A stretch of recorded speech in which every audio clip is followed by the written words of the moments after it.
Iran और Israel के इस युद्ध के आसपास में बहुत सारी अच्छी खबरें भी हो रही है भारत के लिए, लेकिन वो कहीं न कहीं छिप जा रही है। स्क्रीन पर एक वीडियो देख रहे हैं। फ्रांसीसी राष्ट्रपति मैक्रोन के साथ पीएम मोदी का ये वीडियो बड़ा वायरल हुआ है। मैं चाहती हूँ कि इस वीडियो को आप जरा सुने। G7 के ऑफिशियल वीडियो में भी ये वीडियो आया है और यहाँ पीएम मोदी मजाक करते हुए दिख रहे हैं कि सुना है आजकल ट्विटर पर लड़ रहे हो। है अब ये फ्रांस और भारत के बीच की दोस्ती है जो अब नेक्स्ट लेवल पर जा रही है। फ्रांस ने अब भारत के लिए कुछ ऐसा किया है कि भारत को अब अमेरिका चाइना के बराबर लाकर खड़ा कर दिया है, जो बहुत ही महत्वपूर्ण खबर है। वहीं दूसरी तरफ भारत की नेवी में भी एक कमाल हुआ है। जियोपॉलिटिक्स में बहुत कुछ चल रहा है। हमेशा की तरह वर्ल्ड मिरर के इस एपिसोड में जानने को मिलेगा बहुत कुछ। आइए जानते हैं इन खबरों को विस्तार से। भारत की नेवी ने हाल ही में एक वीडियो रिलीज किया है। भारत में एक और युद्धपोत शामिल हुआ है, लेकिन ये युद्धपोत बहुत ही ज्यादा खास है। मैं चाहती हूँ कि जो वीडियो इंडियन नेवी के द्वारा रिलीज किया गया है उसे जरा आप देखें। ये वीडियो बतला रहा है नई शक्ति को। भारत इस चीज को भली भांति जानता है कि चाइना की शक्ति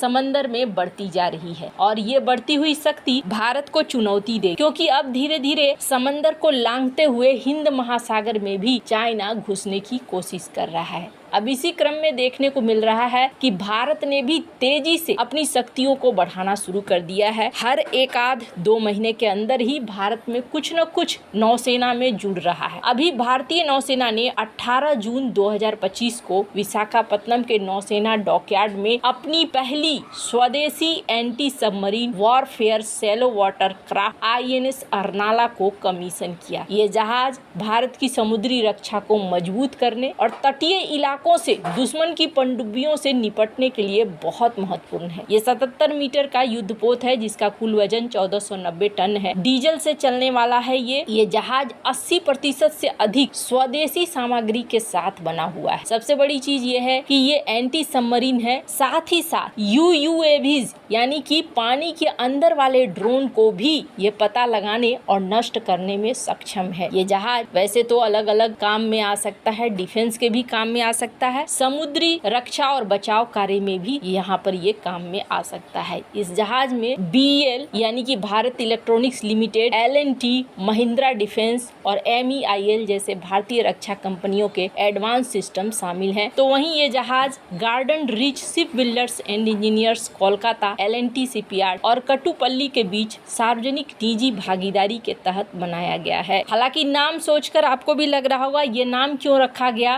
तो INS अर्नाला का नाम महाराष्ट्र के वसई के पास स्थित एक ऐतिहासिक किला से लिया गया है जिसका नाम अर्नाला किला है। ये भारत की समंदर में शक्ति को भी दिखलाता है। ये किला 1737 में मराठाओं द्वारा बनाया गया था और विभिन्न आक्रमणों से एक सुरक्षात्मक तरीके से बनाया गया था। मराठाओं ने इन किले का उपयोग समुद्री रास्तों की रक्षा और पुर्तगालियों के आक्रमण को रोकने के लिए किया था। 1739 में मराठा नौसेना के कमांडर मनांजी आंग्रे ने अर्नाला किले का उपयोग पुर्तगालियों के खिलाफ एक महत्वपूर्ण समुद्री युद्ध में भी किया था। उस समय मराठा अपनी छोटी लेकिन तेज फुर्तीली नौकाओं, जिन्हें गुराब और गलबत कहा जाता था, इसका उपयोग करके पुर्तगाली जहाजों को तटीय क्षेत्र पर हराते थे। ये एक बड़ा ही शानदार उदाहरण है और यहीं से इसका शानदार नाम भी लिया गया है। खैर, अब जहाँ एक तरफ ये एक ऐतिहासिक कदम हुआ है, तो वहीं दूसरी तरफ फ्रांसीसी एरोस्पेस कंपनी दसॉल्ट एविएशन और अनिल अंबानी की नेतृत्व वाली रिलायंस इंफ्रास्ट्रक्चर की सहायक कंपनी रिलायंस एरोस्ट्रक्चर लिमिटेड ने 18 जून 2025 को पेरिस एयर शो में एक ऐतिहासिक साझेदारी की घोषणा की है और इस समझौते के तहत भारत के नागपुर में falcon 2000 LX business executive jets का निर्माण किया जाएगा। और आपको बता दूं इसका क्या मतलब है। इसका मतलब ये है कि भारत यहाँ पर बनाएगा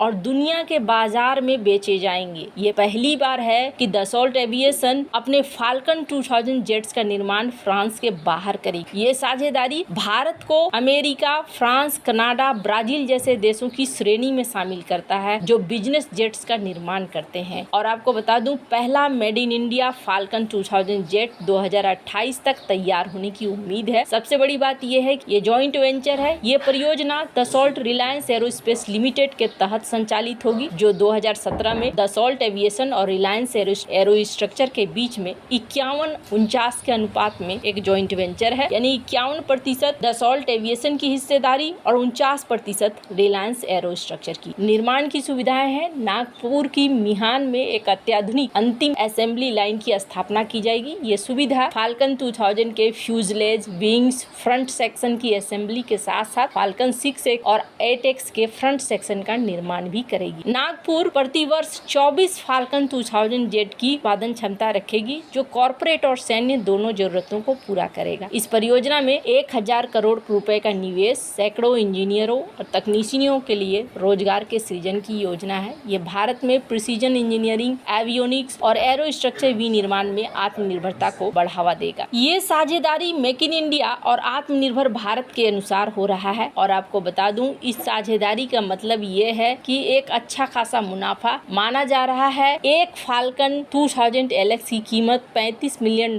से अधिक है। नागपुर में कम श्रम और उत्पादन लागत के कारण फ्रांस की तुलना में $5 मिलियन की लागत बचत होगी, यानी फ्रांस को भी फायदा होगा। ये सुविधा भारत और अंतर्राष्ट्रीय बाजारों में बढ़ती मांग को पूरा करने के लिए है। आपको बता दूं, दसॉल्ट एविएशन के पास इस वक्त फाल्कन जेट्स के लिए ऑर्डर है 2150 और ये पड़े हुए हैं जिनको अभी तक ये दे नहीं पा रहे, इसलिए इन्हें पार्टनर्स की जरूरत है। भारत को इन्होंने पार्टनर्स के रूप में चुना है, जो अपने आप में बहुत ज्यादा महत्वपूर्ण है। इसलिए महत्वपूर्ण है कि ये दिखलाता है कि भारत अब एक उठती हुई इकोनॉमी है और ये साझेदारी भारत के डिफेंस और सिविल एविएशन विनिर्माण को बढ़ावा देती है। हाल ही में दसॉल्ट एविएशन ने टाटा एडवांस सिस्टम के साथ हैदराबाद में राफेल लड़ाकू विमानों के लिए फ्यूजलेज निर्माण की एक और समझौता किया है। अब यहाँ पर देखने को मिल रहा है कि रिलायंस इंफ्रास्ट्रक्चर इन दिनों एक बार फिर से आगे बढ़ता दिख रहा है। दसॉल्ट एविएशन और रिलायंस की ये साझेदारी भारत के लिए अगर बात करें तो सचमुच में एक ऐतिहासिक क्षण है, जो इसे दुनिया के एरोस्पेस विनिर्माण के नक्शे पर लाता है। फाल्कन 2000 जेट्स का निर्माण न केवल भारत की तकनीकी क्षमता को दिखलाता है, बल्कि रोजगार सृजन और आर्थिक विकास को भी बढ़ावा देता है। वैसे आपको क्या लगता है इन सब मामले में? आपकी क्या राय है? कमेंट कर जरूर बताएं। जल्द मिलते हैं अगले वीडियो में नई खबर के साथ।